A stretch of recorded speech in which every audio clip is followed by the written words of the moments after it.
The first bullet shattered the silence of dawn like breaking glass, its echo bouncing off the sandstone cliffs of Devil's Canyon before dying in the desert wind.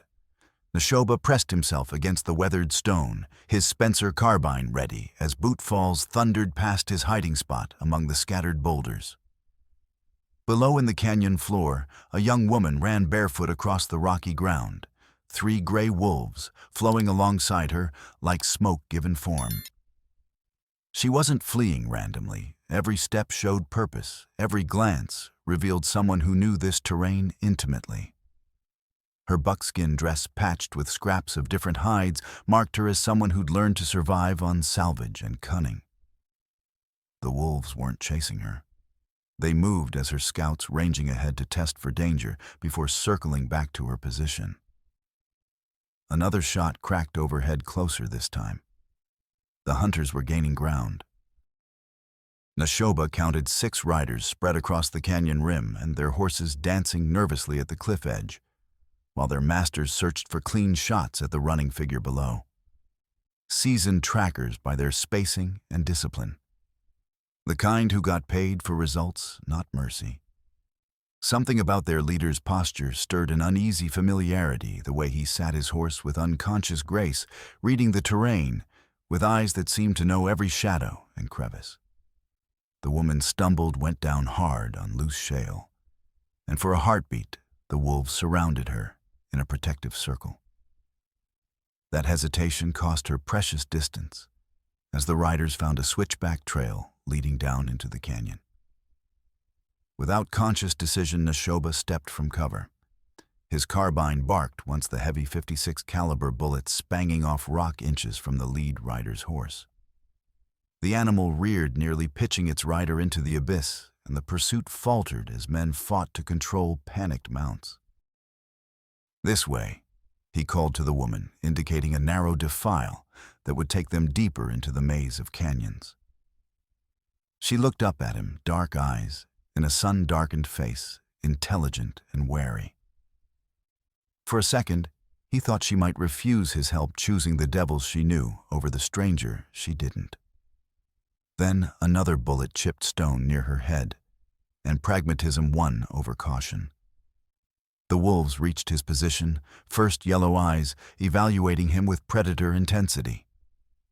The largest male showed his teeth in warning, but when the woman whistled softly, a sound that reminded Neshoba of Apache hunting calls from his childhood, they fell back to flanking positions that kept her between them and this new human. "Can you climb?" Neshoba asked as they ran. "Better than they can," she replied, breathing hard but steady. Behind them, angry voices echoed off canyon walls as the riders discovered their quarry had found an ally. The sound of hoofbeats changed pitch as horses were pushed faster down treacherous trails, iron shoes ringing against stone in a deadly rhythm. But there was something else, a whistle low and piercing that made Neshoba's blood chill with half-remembered dread. It was a signal he'd heard before in another life, when Apache raiders coordinated attacks across impossible terrain. They climbed through morning shadows, following deer paths and ledges that would challenge a mountain goat. The woman moved with surprising grace, for someone fleeing for her life, finding handholds where none seemed to exist. The wolves bounded from ledge to ledge with casual ease, their pads silent on stone that clicked and scraped under human boots. "What did you steal?" Neshoba asked during a brief rest, his eyes still searching the canyon below for signs of pursuit. "Nothing that wasn't mine by right," she replied, patting a leather satchel at her side. "But they killed my father for it 3 weeks ago." "I'm Elise Whitmore." The name carried weight in territorial circles. Thomas Whitmore had been the government surveyor, whose mysterious death had stirred whispers in trading posts and territorial offices. His surveys had been meticulous, his integrity unquestioned, until someone decided both had become inconvenient. "Neshoba." He offered in return, then caught himself using the Apache name that marked him as different in a territory where such differences could be fatal. Wolf, she translated, surprising him. Your father taught you the old language. My grandfather, he corrected, then wondered why he'd shared even that much with a stranger. There was something about her directness that invited trust despite the circumstances that had thrown them together. A rifle cracked below them, the bullet striking sparks from stone where they'd stood moments before. Their pursuers had dismounted and were following on foot, moving with the persistence of men who knew their prey was trapped in the canyon system. The leader's technique was unmistakable now, reading sign like a born tracker, anticipating their route with skills that seemed almost supernatural. Higher ground. Neshoba decided, fighting down the growing unease that told him this pursuit was more personal than professional. Force them to come up after us where we can control the engagement. She nodded, understanding. This was clearly a woman who'd learned tactics the hard way through trial and error in circumstances where mistakes meant death. They climbed toward the rim, muscles burning and lungs working hard in the thin air. Behind them, their hunters closed the distance, steadily showing patience that spoke of men who knew their prey was trapped and time was on their side. The canyon system was vast and complex, carved by centuries of flash floods into a labyrinth that could hide an army or trap the unwary forever. But it was also neutral ground, dangerous to hunter and hunted alike, where survival depended on knowledge, endurance, and the kind of desperate cunning that came from having nothing left to lose. As they crested the rim, Neshoba got his first clear look at their pursuers. 6 men in dusty trail clothes, armed with rifles and revolvers, moving with military precision. Former cavalrymen by their bearing and coordination. The kind of hired guns who worked for cattle barons and territorial politicians when the job required more than legal intimidation. But it was their leader who held his attention, a tall, lean figure whose fluid movements spoke of someone raised in Apache camps before civilization claimed him. The man paused to examine their trail, and something in his posture triggered a memory so sharp it stole Neshoba's breath. A child's laughter around a winter fire. Small hands weaving grass into toy animals. A voice calling his name across a meadow that no longer existed. "Who wants you dead?" he asked, forcing himself to focus on immediate threats rather than ghosts from the past. "Montgomery Hale." She replied the name carrying enough venom to kill snakes. And everyone who works for him. Neshoba knew the name a cattle baron with holdings scattered across 3 territories, known for acquiring land through methods that skirted the edge of legality. If Hale wanted this woman dead, she'd found evidence of something that could destroy him. The question was whether 2 people and 3 wolves could survive long enough to use that evidence against enemies with unlimited resources and no scruples about murder. The abandoned settlement of Copper Falls stretched along a dry riverbed, like bones bleaching in the desert sun. Once a thriving mining camp during the silver boom of the 50s, it had been gutted by played-out veins and Apache raids until only empty buildings remained. Now it served as shelter for drifters, outlaws, and anyone else seeking to disappear from territorial law. Neshoba had been using one of the more intact cabins as a base while hunting the high country for pelts and meat. At 34, he carried himself with the efficient movements of a man who'd spent years as an army scout, reading sign and staying alive in hostile territory. His Mescalero Apache heritage showed in his ability to move silently and find water in country that killed white men through thirst. But his service with the territorial forces had given him knowledge of military tactics and weapons that made him valuable to both sides in the ongoing conflicts. More importantly, this region held personal significance. 5 miles downstream, marked by a circle of painted stones, lay his younger brother's grave. Dakota had died 2 years ago in a skirmish with rustlers cut down while protecting a supply wagon. or so the official reports claimed. Neshoba visited the site whenever his wanderings brought him through the area, leaving traditional offerings and maintaining the marker against weather and scavengers. But lately something had been troubling him about those reports, inconsistencies in the witness statements, details that didn't match the physical evidence he'd found at the site.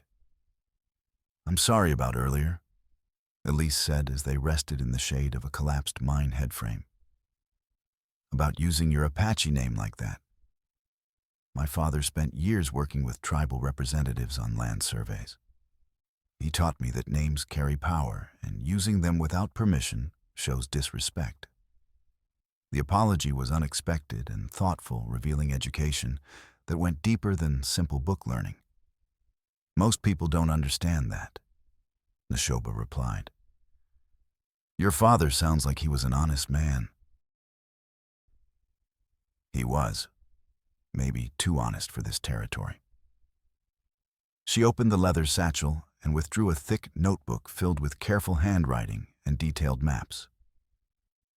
He'd been documenting irregularities in territorial land records for months before they killed him. Neshoba examined the notebook, his army experience helping him interpret the surveyor's technical notations. What he saw made his jaw tighten.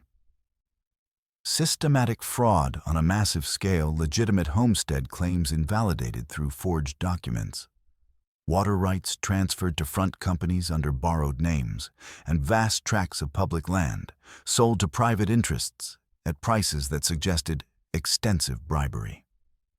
"Montgomery Hale," he said, seeing the cattle baron's name appear repeatedly in the records. "He's been buying politicians and judges throughout the territory. Papa documented payments, forged signatures, even witness testimony from people who watched legitimate settlers get driven off their land by hired guns." Her voice carried the controlled anger of someone who'd learned to channel grief into purpose. "The scope is staggering. Millions of acres stolen through legal manipulation, backed by violence. The documentation was professional and thorough, the work of a man who understood that accusations of conspiracy required unshakable proof. But it was the personal notes in the margins that revealed the true cost of Whitmore's investigation, references to threats against his family, attempts to bribe or intimidate him, and growing fear that his work would die with him. "Why hasn't this been reported to federal authorities?" Elise's bitter laugh carried no humor. "Papa tried. The territorial governor's office sent his reports back marked insufficient evidence. The federal marshal claimed jurisdiction issues prevented investigation. Every official channel led back to people on Hale's payroll. It was a depressingly familiar story. Territorial governments were notoriously corrupt, their officials often more loyal to wealthy benefactors than to federal law. Justice, when it existed at all, came through informal channels and private action rather than official courts." "The wolves," Neshoba said, changing the subject, as the three gray shapes settled in the shade nearby. "How long have they been with you?" "Almost 2 years. Started when I was living rough, after Papa's first attempts to expose the corruption brought threats." She pulled strips of dried meat from her pack and distributed them to the animals, who accepted the food with casual familiarity. "An injured female wandered into my camp, starving and limping from a trap wound. I shared my food and treated her injury, and eventually she brought her mate and offspring." She whistled softly, that same hunting call that had stirred something in Neshoba's memory, and the largest wolf raised his head attentively. Not submission, but acknowledgement between equals. "They're not tame," she continued. "They hunt on their own, maintain their pack structure, and make their own decisions about when to help me. But we share information and resources in ways that keep all of us alive in country that would kill us individually." It was a pragmatic arrangement that Neshoba respected, reminiscent of the old Apache way of forming alliances with the natural world rather than trying to dominate it. As he watched the interaction between woman and wolves, he found himself studying her more closely and the unconscious grace of her movements, the way she read the animal's body language. The quiet confidence that suggested someone comfortable with solitude and self-reliance. The sound of approaching horses interrupted their rest. Their pursuers had followed their trail to Copper Falls and were systematically searching the abandoned buildings. Disciplined hunters who wouldn't be deterred by terrain or time, following orders that probably included significant bonuses for success. 6 men. Nashoba observed, counting the distinct hoof patterns.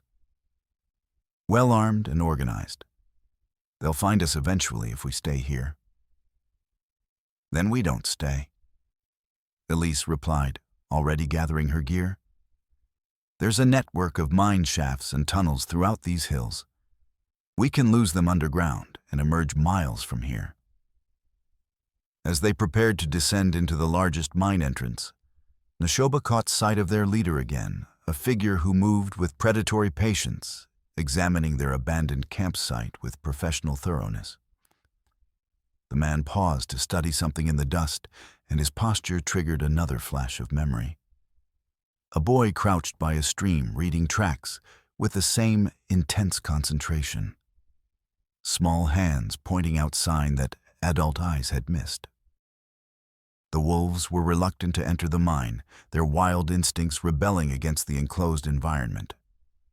But they followed their human partner into the alien world of worked stone and timber supports. The darkness was absolute beyond the entrance, filled with the scent of minerals and decay. Nashoba lit a small torch, conserving their limited supply of matches while providing enough light to navigate safely. The main tunnel branched repeatedly, following ore veins that had been extracted generations ago by men desperate enough to work in conditions that killed more miners than cave-ins or explosions. This connects to the Bonanza mine 2 miles east. Elise explained, consulting a hand-drawn map. From there, we can reach the high meadows where Ricardo Martinez runs cattle. Ricardo Martinez. Another name that carried weight in the territory, one of the few honest ranchers who treated Apache bands fairly and stood up to intimidation from larger operators. If they could reach his ranch, they'd find temporary sanctuary, and possibly allies in their fight against Hale's conspiracy. But first, they had to survive the underground maze that separated them from safety. Behind them, torchlight flickered in the mine entrance as their pursuers began their own descent into the darkness. The Bonanza mine had been abandoned so long that bats roosted in its deeper passages, their droppings creating a choking atmosphere that burned the lungs and obscured vision. Nashoba led the way with his torch held low, reading the subtle air currents that indicated safe passage versus dangerous dead ends. The tunnel system was more complex than Elise's map indicated. Decades of mining had created a 3-dimensional maze, where passages intersected at multiple levels connected by vertical shafts and inclined drifts that could drop a careless explorer into flooded sumps or unstable rubble piles. "Stop!" Nashoba whispered, raising his hand. They froze, listening to sounds that filtered through the stone voices, distant but growing closer. Their pursuers had split up, sending men through multiple tunnels to cut off escape routes. Experienced tactics that spoke of military training and careful planning. "This way," Elise breathed, indicating a narrow side passage that angled upward toward what might be another entrance. They squeezed through the constricted space, the torch flame guttering dangerously in the thin air. The wolves whined softly, their wild instincts rebelling against the enclosed environment. But they followed their human companions deeper into the honeycombed hillside. The passage opened into a natural cavern, where underground water had carved fantastic formations from living rock. Stalactites hung like stone icicles, while flowstone deposits created terraced pools that reflected their torchlight in jeweled patterns. Under different circumstances, it would have been beautiful. "Dead end," Nashoba announced, examining the cavern walls for any sign of continuing passage. Not necessarily, Elise replied, pointing toward the sound of running water. Papa mapped several underground streams in this area. If we follow the water, it has to emerge somewhere. They followed the stream through increasingly narrow passages, the torch finally guttering out entirely as oxygen levels dropped to barely sustainable levels. Now they moved by touch and sound, following the water's flow through absolute darkness, while trying not to think about the tons of rock suspended above their heads. Gunshots echoed through the mine system behind them. Whether accidental discharges or attempts to intimidate their quarry, the sounds served as reminders that pursuit was still active and determined. But there was something else mixed with the gunfire, a voice calling orders in a language that made Neshoba's heart skip. Apache words spoken with the accent of someone who'd learned them as a child. "Light ahead," Elise whispered. They emerged into afternoon sunlight on a hillside meadow dotted with grazing cattle. The Martinez Ranch stretched below them, a modest but prosperous spread that showed the results of honest labor and careful management. Smoke rose from the ranch house chimney, promising warmth, food, and temporary safety. But their relief was short-lived. Even as they stood blinking in the sunlight, the distinctive crack of rifle fire echoed from the mine entrance they'd just vacated. Their pursuers were still coming, following their trail with the persistence of seasoned trackers. Ricardo Elise called toward the ranch buildings. A figure emerged from the barn, rifle in hand, but not immediately threatening. Ricardo Martinez was a compact man in his 40s, with the weathered features and careful movements of someone who'd survived decades of frontier ranching. He recognized Elise immediately, his expression shifting from wariness to concern. "Niña, what brings you here running like bandits chase you?" "Because bandits are chasing us," she replied quickly, explaining their situation, while Neshoba kept watch on the mine entrance. Ricardo's face darkened as he heard about the corruption documented in Whitmore's survey records. Like most honest ranchers, he'd felt the pressure of Hale's expansion, but lacked the resources to fight back effectively. Movement at the mine entrance interrupted their planning. 3 men emerged into the sunlight, rifles ready, and eyes scanning the meadow for signs of their quarry. But it was the 4th figure that made Neshoba's world tilt on its axis.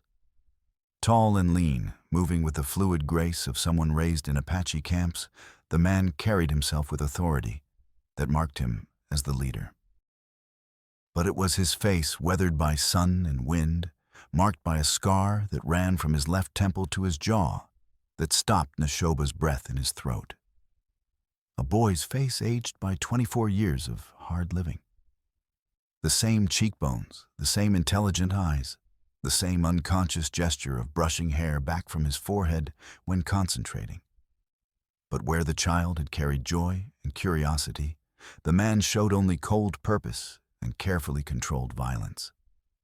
Dakota, his little brother supposedly dead these 2 years, very much alive, and leading the men who wanted to kill them. "Get to the house," Ricardo ordered, already moving toward defensive positions among the ranch buildings. "I'll hold them here." But Neshoba was studying the tactical situation with military eyes that saw past the shock of recognition. 4 men with rifles against 3 defenders, and a rancher with open ground, offering minimal concealment. Not impossible odds, but far from favorable.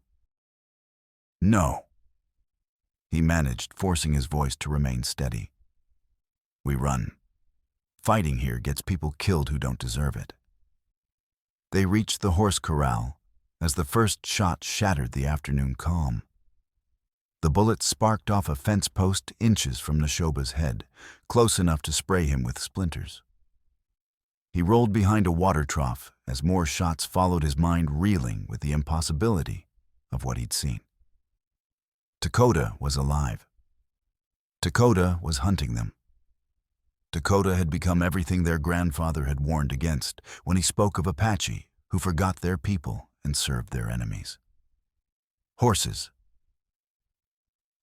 Elise called already working to calm the animals while bullets whined overhead. The firefight that followed was brief but intense. Ricardo's disciplined return fire forced the attackers to seek cover, while his wife Maria provided support from the ranch house windows. But the tactical situation was deteriorating rapidly as superior numbers began to tell. They mounted up as the gunfire intensified, Ricardo making his own tactical decision to abandon his defensive position and sprint toward his house, while his wife provided covering fire. "Ride," he shouted. "I'll follow when I can." Neshoba and Elise spurred their horses toward the high country, following cattle trails that would take them away from the ranch and deeper into the wilderness. Behind them, the sound of gunfire continued as Ricardo and Maria defended their home against men who served a system that considered their lives expendable.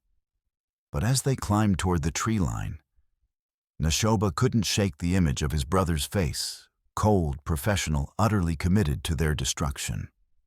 Whatever had happened to transform the laughing child into this merciless hunter, it had completed a betrayal that cut deeper than any bullet wound. The high country above Martinez Ranch offered concealment but little comfort. Ancient pines clung to rocky slopes, where winter storms had sculpted the landscape into a maze of ridges and ravines, while scattered meadows provided grazing for wildlife that had learned to avoid human contact. They rode through the afternoon, following game trails that would be difficult to track, but also slow their progress toward civilization. The horses were sturdy ranch stock bred for mountain work, but they carried double loads and couldn't maintain a fast pace indefinitely. "There's a way station at Willow Creek," Elise said, consulting a mental map of the territory. Old stage line relay cabin still kept as a mail and freight stop by a private contractor under a federal mail route. "If we can reach it, we might find federal marshals or other law enforcement." It was thin hope, but better than wandering the wilderness while their enemies organized systematic pursuit. As they climbed higher, Neshoba found himself studying their back trail with growing unease. The techniques being used to follow them weren't those of ordinary hired guns, and they showed the kind of intuitive understanding of Apache movement patterns that could only come from someone raised in the culture. The wolves had reappeared as they climbed into the high country, ranging ahead and behind their small group with tireless efficiency. Their presence was both reassuring and dangerous. They could provide early warning of approaching threats, but they also made the party easier to track for anyone who knew what signs to read. As evening approached, they made camp in a sheltered canyon where a spring provided water and concealment from observation. No fire smoke would be visible for miles in the clear mountain air. But they shared food and rested while the horses grazed on mountain grass. "Tell me about your father," Neshoba said, needing distraction from thoughts of his brother's transformation. Elise's expression softened with memory and grief.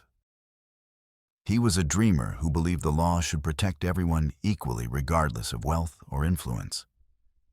Spent his career documenting territorial resources for federal development, always hoping his work would help create honest communities instead of more opportunities for exploitation. She opened the survey notebook, its pages filled with careful observations accumulated over months of investigation.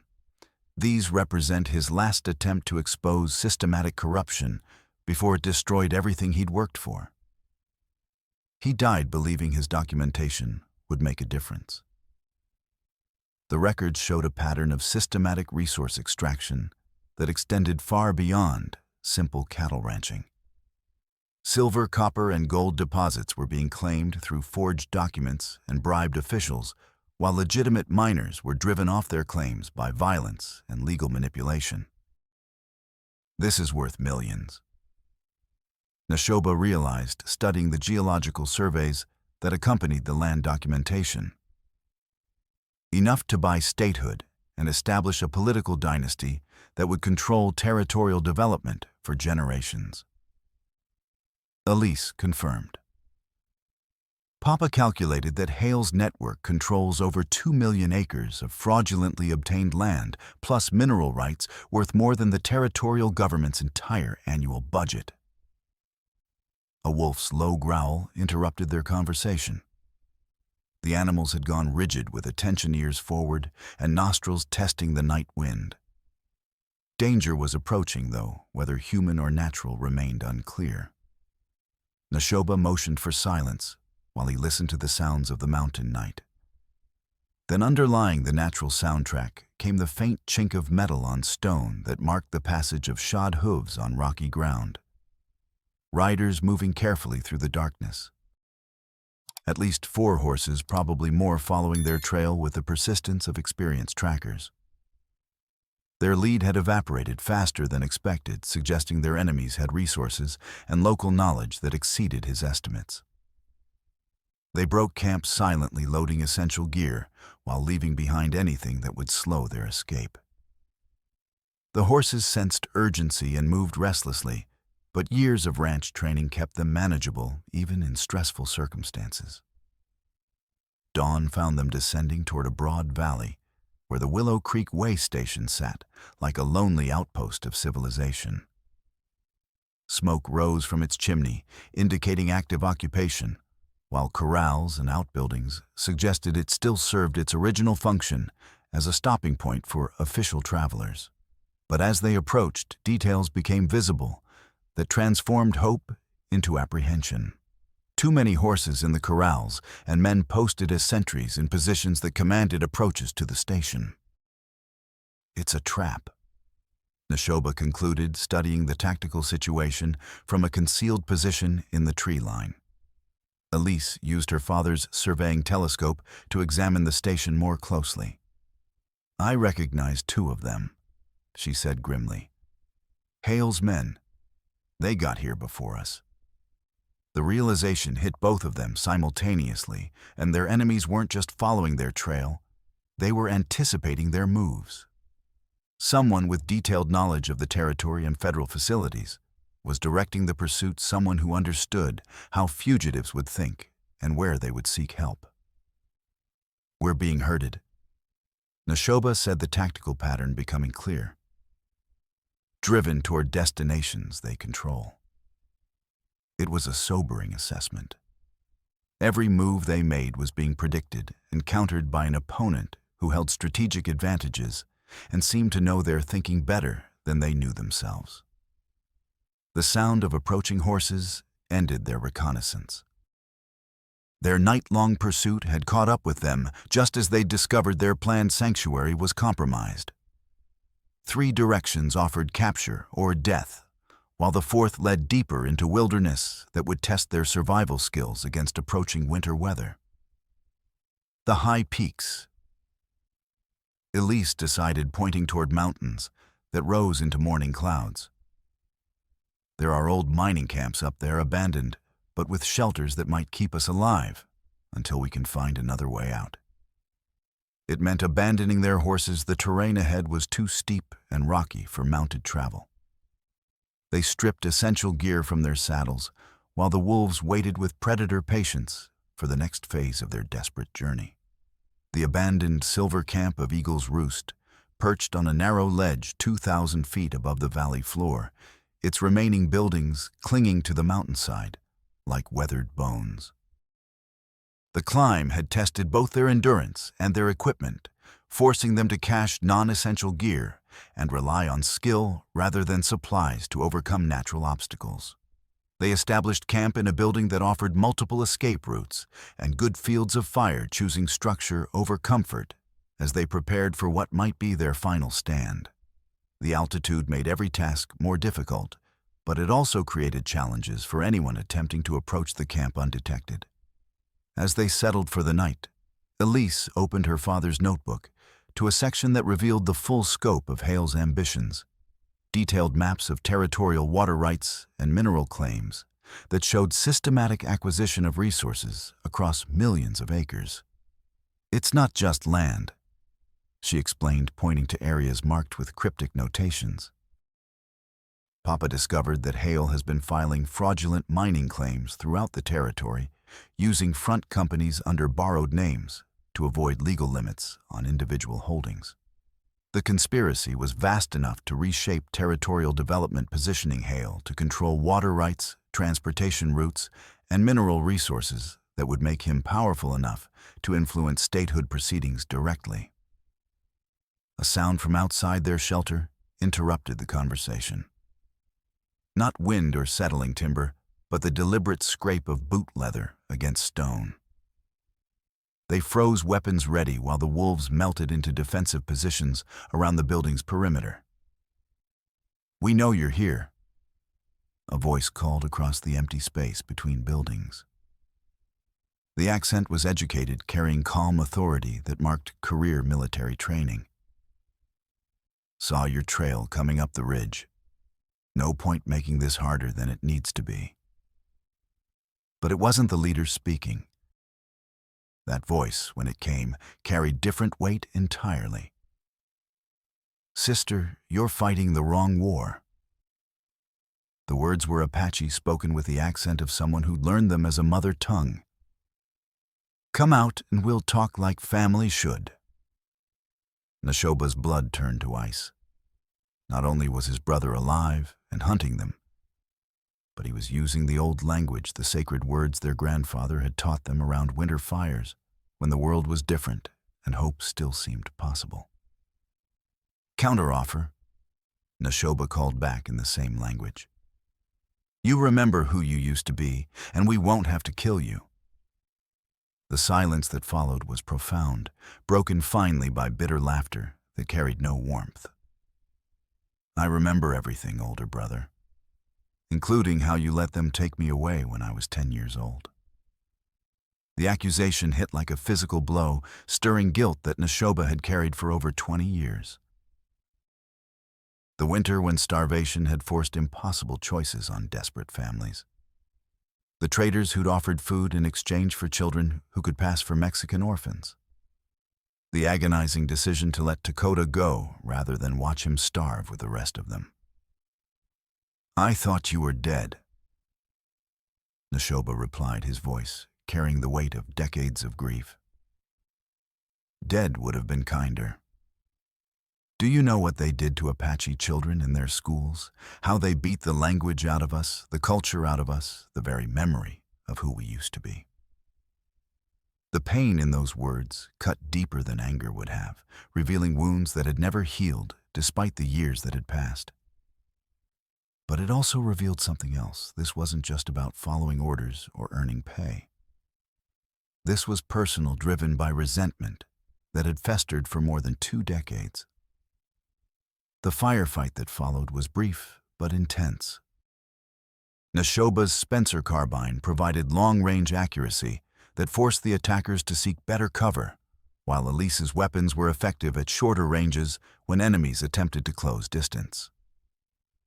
But ammunition was limited, and their enemies showed no signs of withdrawing. This was siege warfare that would end in starvation or successful assault unless the tactical situation changed dramatically. That change came from the wolves responding to threats against their human partners with systematic harassment of the attackers from positions that were invisible to human observers. A sentry vanished with only a brief cry of surprise. Another man screamed as powerful jaws closed on his weapon arm, disarming him and sending him fleeing down the mountainside. The effect on their nerves was immediate and devastating. Disciplined soldiers could face human enemies with trained courage, but attacks by invisible predators triggered primal fears that military training couldn't entirely suppress. What the hell was that? Voices called in the darkness. The siege collapsed as fear overcame discipline. 2 men fled outright, abandoning their positions to scramble down treacherous slopes in the darkness. The remaining attackers consolidated around their leader, but even professional resolve had its limits when facing enemies that hunted like ghosts. "This isn't over," the familiar voice called toward their position. "Hale's got resources you can't imagine, and he'll keep sending men until you're dead or that notebook is destroyed." Tell Hale he's welcome to come collect it personally, Elise replied. The final exchange of gunfire was anticlimactic, a few shots to cover the attacker's withdrawal, followed by the sound of horses departing at dangerous speed down mountain trails. Within minutes, Eagle's Roost had returned to its natural silence. But victory was temporary and costly. Their ammunition was nearly exhausted, their position was known to their enemies, and winter weather was moving in with storm systems that could trap unwary travelers for weeks. "We can't stay here," Neshoba concluded, examining their remaining supplies. "And we can't keep running indefinitely," Elise replied. "Every place we go, they're already waiting, or they follow us there. We need to change the game." She was right. Reactive flight was a losing strategy against enemies with superior resources and territorial knowledge. Survival required shifting from defense to offense, using their mobility and inside knowledge to strike back at the conspiracy that wanted them dead. But first, they needed allies, and Neshoba knew where to find them. The storm that had been threatening since dawn finally broke as they descended toward the hidden valley that held Ricardo Martinez's line camp. Snow mixed with freezing rain created conditions that turned every step into a potential disaster, while visibility dropped to mere yards through the swirling precipitation. The line camp appeared through the storm like salvation, a modest cabin with attached corrals where Martinez kept supplies for winter feeding operations. Smoke rising from the chimney indicated recent occupation, offering the promise of warmth and safety that they desperately needed. But as they stumbled through the door into blessed warmth, and they found more than simple refuge. Dr. Henry Cobb sat at the rough-hewn table, his medical bag open beside papers covered with careful handwriting. Helen Martinez, Ricardo's sister, was preparing food while keeping watch through the single window. "Thank God, Doctor," Cobb said, rising to examine them for signs of frostbite or exposure.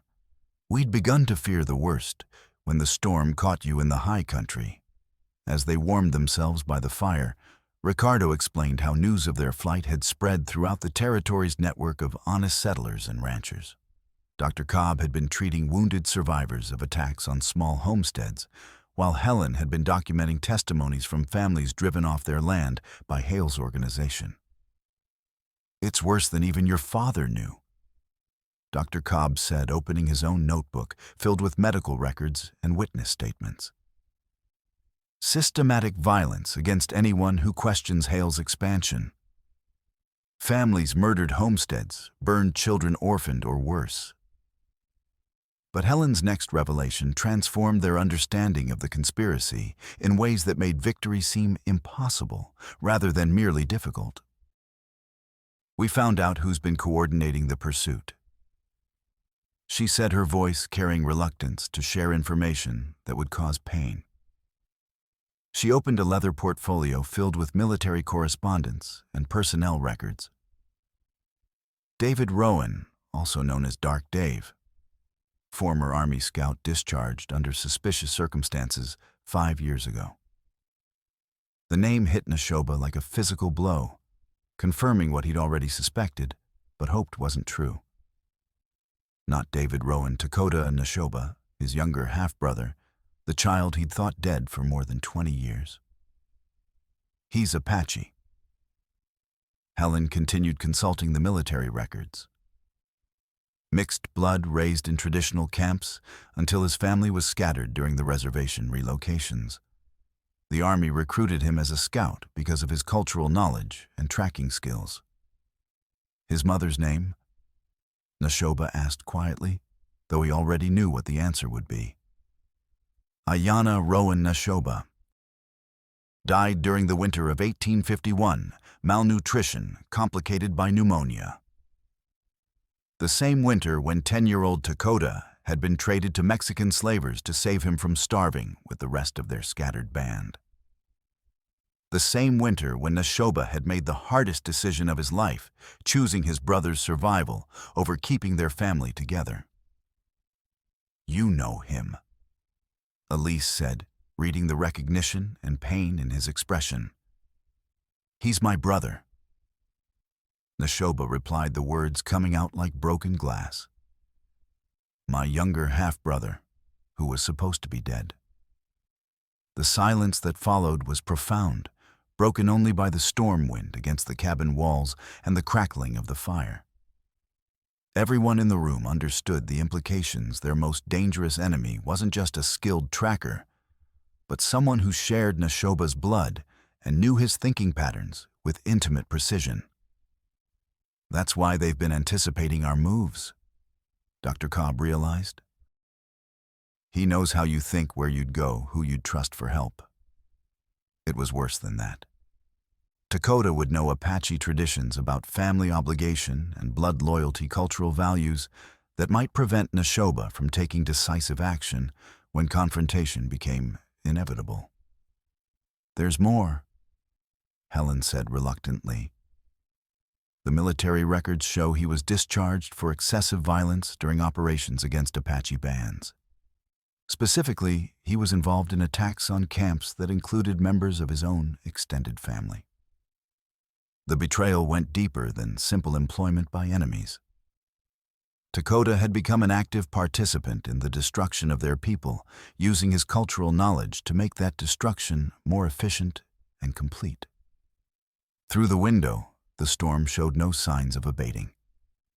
They were trapped in the cabin until the weather cleared, but that isolation also protected them from immediate pursuit. We make our stand here. Neshoba decided, forcing himself to think tactically rather than emotionally. Use the storm as cover to prepare defensive positions, then force them to come to us on ground we've chosen. It was a dangerous strategy that accepted open confrontation rather than continued flight. But running had become futile against enemies who could predict their movements, and their ammunition and supplies were too depleted for extended wilderness survival. Dakota will come. He continued, using his brother's real name for the first time since learning he was alive. He knows this country, and he'll know where we'd seek shelter during a storm like this. When the weather clears, he'll be here with enough men to finish this permanently. But as they prepared defensive positions throughout the night, Neshoba found his attention drawn repeatedly to Elise. The way she moved with quiet efficiency, checking weapons and calculating fields of fire. The competent manner in which she coordinated with the wolves, using their superior senses to establish early warning systems around the cabin. More than that, he found himself noting small details that had nothing to do with their tactical situation. The graceful line of her neck as she bent over her father's notebook. The unconscious habit she had of tucking a strand of hair behind her ear when concentrating. The way her eyes lit up when she caught him watching her, suggesting awareness that mirrored his own growing feelings. You should try to sleep, she said during a brief lull in their preparations. You'll need your strength tomorrow. Instead of sleeping, he found himself talking to her in low tones while the others rested. About his childhood in the camps, the hardships that had scattered his family, the guilt he'd carried for decades over choices that had seemed necessary at the time. You saved his life, she said simply when he finished explaining about Dakota. A 10-year-old boy couldn't have survived that winter with your band. You gave him a chance at a future, even if it wasn't the future either of you would have chosen. Her understanding was a gift. He hadn't expected absolution from someone whose own father had been murdered by the system his brother now served. As dawn approached and they prepared for what might be their final battle, Neshoba realized that somewhere between their first desperate flight and this moment of quiet conversation, his motivation had changed. He was no longer fighting just to survive or to expose Hale's conspiracy. He was fighting to protect the woman who'd become more important to him than his own life. The storm cleared before dawn, leaving the mountain valley transformed by 2 feet of fresh snow that sparkled like diamond dust in the early sunlight. The beauty of the landscape was deceptive beneath the pristine surface, lay conditions that would challenge even experienced winter travelers. Neshoba had spent the sleepless night preparing defensive positions around the cabin, using the storm as cover to dig firing positions and create obstacles that would channel any attack into predictable patterns. The wolves had remained active throughout the storm, and their superior senses detecting movement and changes that human perception missed. As dawn broke, their behavior shifted to alert tension that indicated approaching danger. Through Ricardo's field glasses, Neshoba found them on the eastern ridge. 8 men moving carefully through the drifted snow, on their horses laboring through the deep powder, while the riders dismounted frequently to rest their mounts. But it was the tactical formation that confirmed his worst fears. Classic Apache war party movement adapted to winter conditions and mounted warfare. His brother was using traditional hunting patterns to coordinate the attack, turning their own cultural knowledge against them. The attack began with long-range rifle fire designed to probe their defenses and identify defensive positions. But the shots were too carefully placed, too precisely aimed to force specific responses. Dakota was reading their defensive preparations like a familiar book, anticipating their responses with the intuitive understanding that came from shared cultural background. Neshoba returned fire with careful precision, but every shot revealed information that his brother could use to adjust tactics and counter their defensive advantages. They were fighting someone who'd learned warfare in the same school who understood Apache tactical thinking better than any white military officer.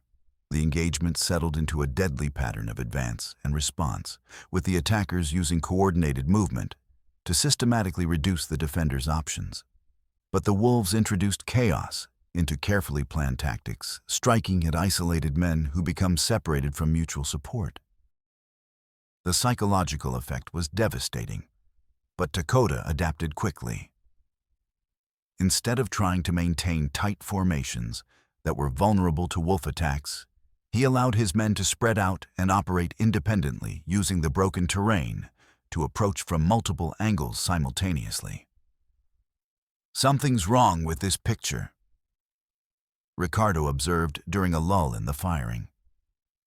Neshoba had noticed it too. The attack was proceeding according to conventional military doctrine, rather than the innovative tactics he'd expected from someone with Dakota's background and cultural knowledge. He's holding back, Neshoba realized. This isn't his best effort.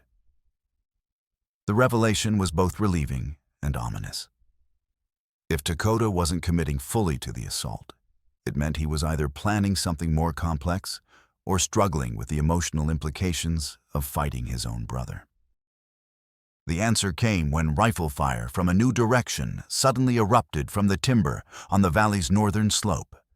A second group of attackers had used the initial assault as a distraction, while they moved into flanking positions, classic pincer movement, that would trap the defenders in crossfire they couldn't survive. They gathered essential supplies and descended into the root cellar beneath the cabin's floor as bullets began striking the building from multiple directions. The underground space was cramped and dark, barely large enough for 5 people and 3 wolves. But it offered protection from rifle fire and a defendable position with limited approaches. Above them, the sound of boots on wooden floors indicated that the attackers had entered the cabin and were conducting systematic search. Professional thoroughness that would eventually discover their hiding place, unless some kind of distraction interrupted the process. That distraction came when the wolves slipped out through the cellar entrance and disappeared into the snow-covered landscape. Whatever they'd sensed, their response would be swift and decisive. Gunfire erupted outside the cabin, but not the disciplined volleys of military engagement. These were panicked shots fired by men who couldn't see their targets and didn't understand what they were fighting. The situation above deteriorated rapidly as professional discipline crumbled under pressure from invisible enemies. The pack was conducting systematic harassment designed to break up the attackers' coordination and force them to respond to threats they couldn't predict or counter effectively. Within minutes, the sounds of retreat echoed across the valley as the attackers abandoned their positions and fled toward their horses. But Neshoba knew the victory was temporary. His brother would learn from this failure and adapt his tactics accordingly. They spent the remainder of the day, moving through the high country following routes that Neshoba hoped would be difficult to track, but knowing that Takota's skills made true concealment nearly impossible.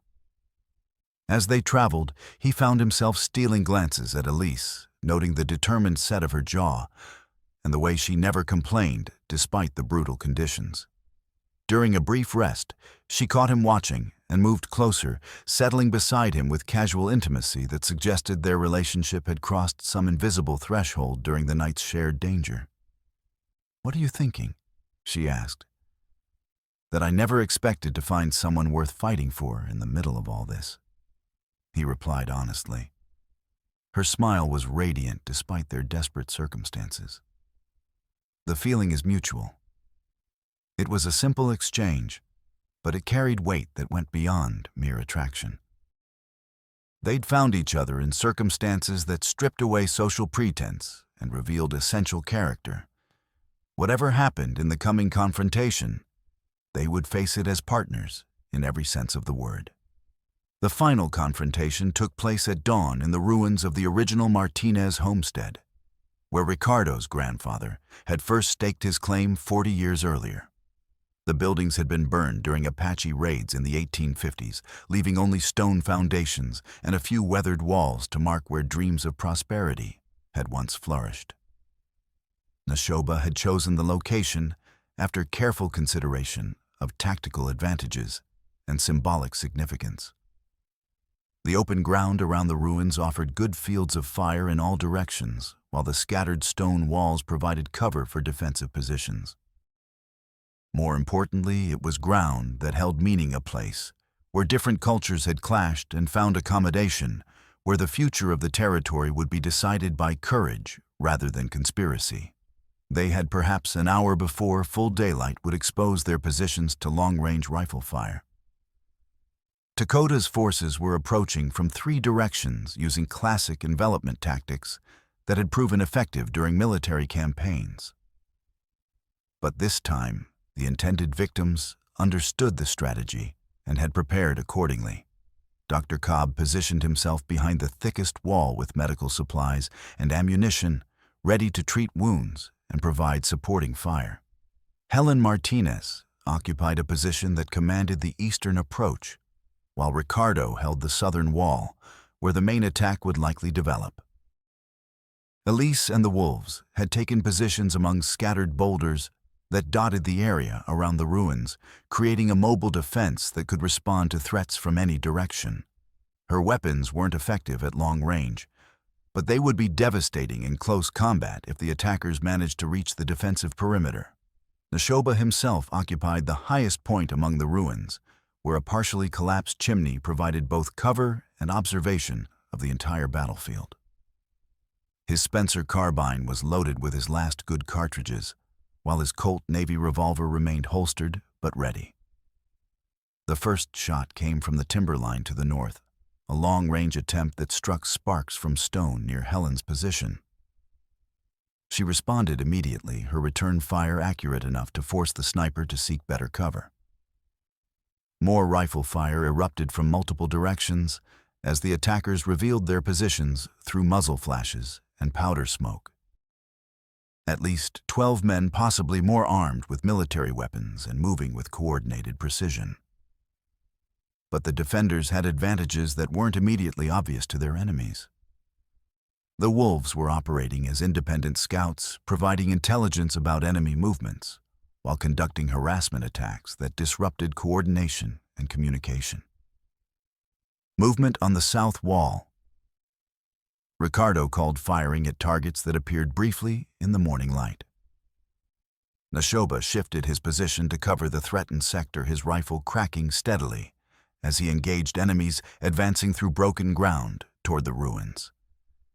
Each shot was carefully aimed, conserving ammunition while inflicting maximum damage on the attacking force. A figure emerged from the timber near the eastern wall, moving with fluid grace that spoke of someone who understood mountain combat intimately. Tall and lean with weathered features, and the careful movements of a professional scout, he carried himself with an authority that marked him as the leader. Dakota had come to finish the work personally. He paused at the edge of effective rifle range, studying the defensive positions with professional assessment. Even across the distance, Neshoba could see the family resemblance, the same bone structure and movement patterns, the same intelligent evaluation of tactical challenges. "Brother," Dakota called, his voice carrying clearly across the morning air. "It doesn't have to end this way. Give us the notebook and the woman, and you can walk away from this." The offer was calculated to create doubt and encourage surrender, but it also revealed something important about Dakota's psychological state. He was still thinking of their relationship in terms of family obligation, despite the choices that had put them on opposite sides. "Counteroffer," Neshoba replied. "You remember who you used to be, and we can end this without more killing." Dakota's bitter laugh carried no humor. "I remember everything, including how you chose to save yourself instead of fighting for our family." The accusation cut deep, but Neshoba forced himself to respond with tactical thinking rather than emotional reaction. "I was 14 years old, and I made the best choice available. You're 44 now, and you're making choices that shame everything our grandfather taught us." The conversation was interrupted by renewed gunfire as the tactical situation continued to develop. More attackers were advancing on multiple fronts, using covering fire and movement techniques that spoke of professional military training. But the wolves had identified isolated enemies and were conducting systematic elimination of stragglers who became separated from their main force. Screams echoed across the battlefield as men disappeared into the broken ground, their weapons falling silent one by one. "What kind of devils are you fighting with?" someone shouted from the attacking force. Dakota himself seemed immune to the fear that was spreading through his command. He advanced steadily through the defensive fire, using cover and concealment techniques that demonstrated expert fieldcraft. His approach was methodical and patient, the movement of someone who understood that victory required accepting calculated risks. The final phase of the battle began when Dakota reached effective range and opened fire with systematic precision. His shots were carefully aimed to force the defenders to keep their heads down, while his remaining men advanced to assault positions. Neshoba found himself in direct combat with the brother he'd thought dead for 20 years, their rifle duel conducted across broken ground with deadly stakes. Each shot required careful calculation of range, wind, and target movement, while the consequences of missing could be immediately fatal. "You chose them over your own people," Neshoba called during a brief pause in the firing. "I chose survival over sentiment," Dakota responded. "The old ways are dead, brother. Smart men adapt to new realities instead of clinging to past glories." The exchange revealed the philosophical divide that separated them more completely than physical distance or tactical opposition. Dakota had embraced assimilation as survival strategy, while Neshoba maintained cultural identity despite the costs. Their duel was interrupted when Elise emerged from concealment to engage enemies who had reached the defensive perimeter. Her movement drew rifle fire that forced Neshoba to shift position, breaking his established firing pattern and creating opportunities for Dakota to advance. The tactical situation was deteriorating rapidly as the attackers pressed their numerical advantage. Dr. Cobb was treating a wounded Helen Martinez while continuing to provide covering fire, while Ricardo had been forced to abandon his position when attackers flanked his wall. But ammunition was running critically low, and the defenders' positions were being systematically eliminated by concentrated fire. Within minutes, they would be overrun unless something changed the tactical balance dramatically. That change came when Dakota, advancing through the ruins toward Neshoba's position, encountered Elise at close range. For a moment they faced each other across a few yards of broken ground, her small pistol against his military rifle. "You're the surveyor's daughter," he said, recognition dawning in his weathered features. "I'm the woman who's going to destroy everything Hale built," she replied, her voice steady despite the deadly situation. But instead of firing immediately, Dakota hesitated, a moment's reluctance that spoke of someone struggling with orders that went against fundamental values. That hesitation cost him the initiative, as Elise's training with the wolves had taught her to recognize and exploit such moments of uncertainty. Her shot was fired at point-blank range, the heavy .44 caliber bullet, taking him in the chest and spinning him to the ground among the ruins. But even as he fell, his rifle discharged in a reflexive trigger pull that sent its bullet toward Nashoba's position. The shot was unsteady and poorly aimed, but at close range, even bad shooting could be fatal. The bullet struck Nashoba in the left shoulder, the impact spinning him around and sending his Spencer carbine flying across the rocky ground. Elise reached him first, her field experience with the wolves having taught her basic medical treatment for traumatic injuries. She used strips torn from her clothing to create pressure bandages, while Dr. Cobb finished dealing with Helen's wound and moved to provide professional care. As the surviving attackers withdrew in disorder, their command structure broken and their tactical advantage lost, Nashoba found himself looking toward where his brother lay, motionless among the stones. The child who'd laughed at winter fires and woven grass into toy animals was finally at peace. But the cost of that peace would haunt his dreams for years to come. "How bad?" he asked Dr. Cobb, forcing himself to focus on present needs rather than past regrets. "Bad enough," the doctor replied honestly. "But you'll live, and you'll heal. The question is whether you can live with what you've had to do." Around them, the battlefield grew quiet as the morning sun climbed higher, warming the stones that had witnessed the final act of a tragedy that began 24 years earlier with a starving child's desperate choices.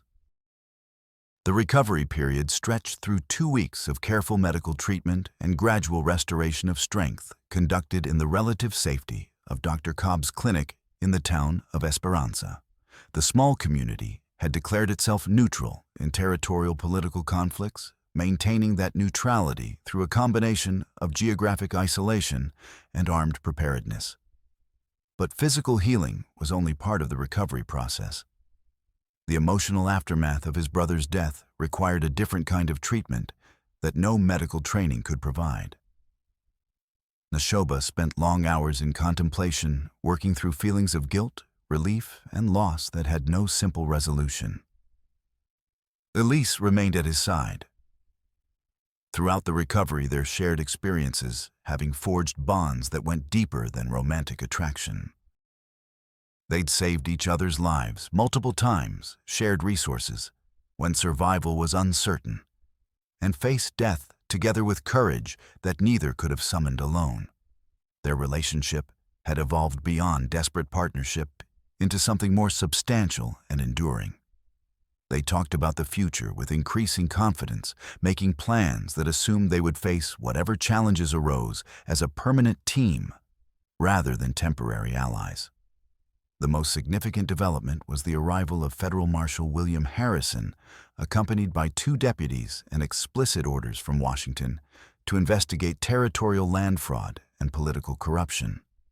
News of their evidence had finally reached honest authorities with the power and determination to act decisively. Marshal Harrison examined Whitmore's survey documentation with trained eyes, asking pointed questions that demonstrated his understanding of both legal evidence and criminal conspiracy. "This is enough to bring down Hale's entire network," he confirmed after studying the notebooks and supporting testimony. Fraud, bribery, conspiracy to commit murder, and systematic violation of federal land laws. The investigation that followed was swift and thorough, conducted with federal authority that transcended local political influence. Hale himself was arrested at his ranch headquarters, along with dozens of associates who'd participated in the conspiracy at various levels.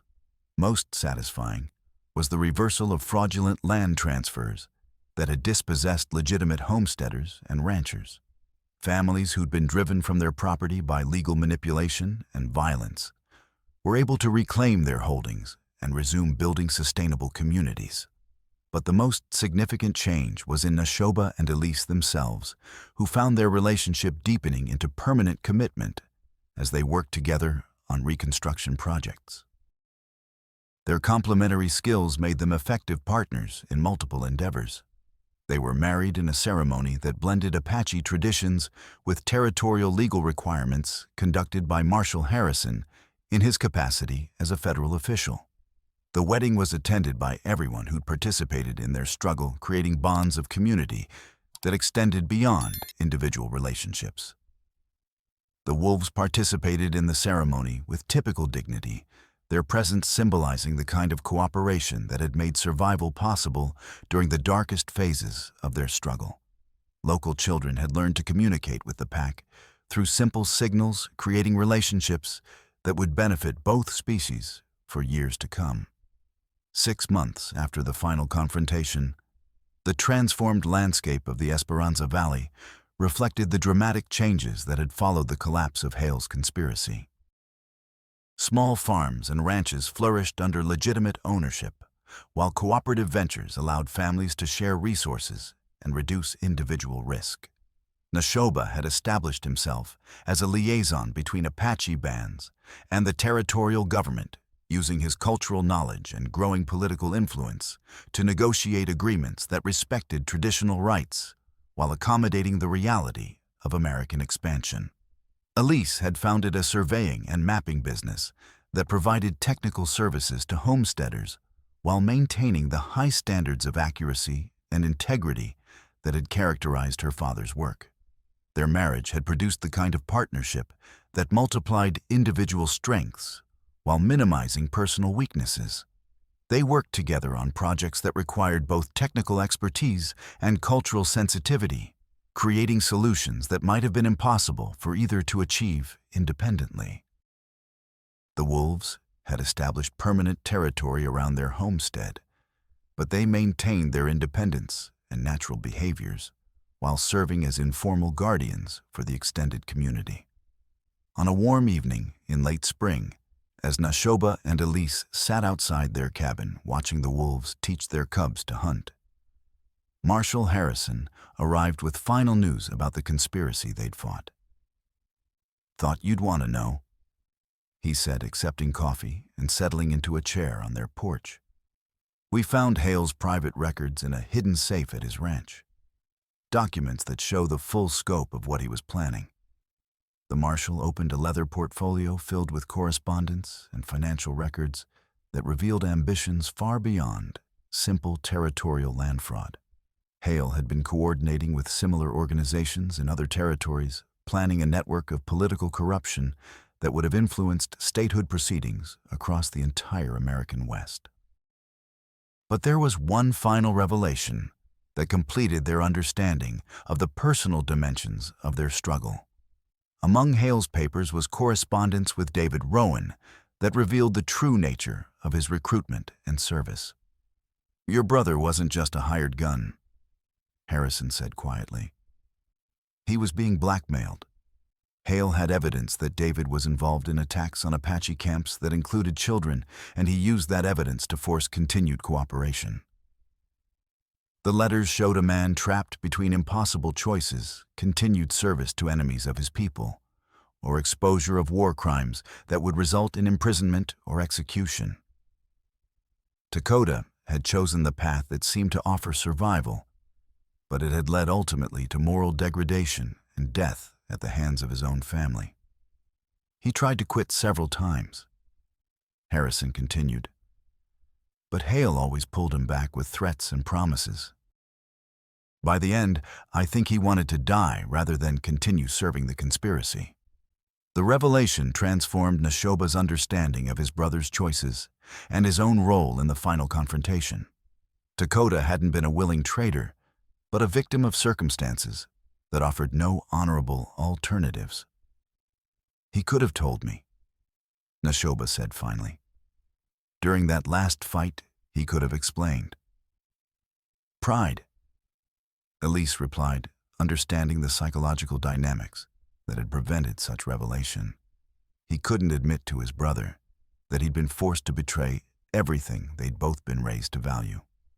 As Marshal Harrison prepared to leave, he paused to offer a final observation about the changes that had transformed the valley. "What you've built here," he said, gesturing toward the scattered lights of the cooperative community that had grown around Esperanza. "This is what the territory was supposed to become. Honest families working together, different cultures finding common ground law, serving justice instead of profit." After he departed Nashoba, and Elise remained on their porch as stars appeared in the clear mountain air. The sounds of the night carried voices of children playing, families calling to each other across the distances that separated homesteads, and the distant howling of wild wolves acknowledging their domesticated cousins. "Any regrets?" Elise asked, echoing a conversation they'd had during the darkest days of their flight. "Only that it took so much violence to create something peaceful," Nashoba replied. They sat together in comfortable silence, listening to the sounds of a community that had found its own sustainable rhythm. Tomorrow would bring new challenges and opportunities, but they would face them as partners supported by neighbors who understood the value of cooperation over competition. The notebook that had started their desperate flight now rested in federal archives, its documentation serving as evidence in ongoing prosecutions, and historical record of systematic corruption overcome by individual courage and community solidarity. But the real victory wasn't preserved in legal documents.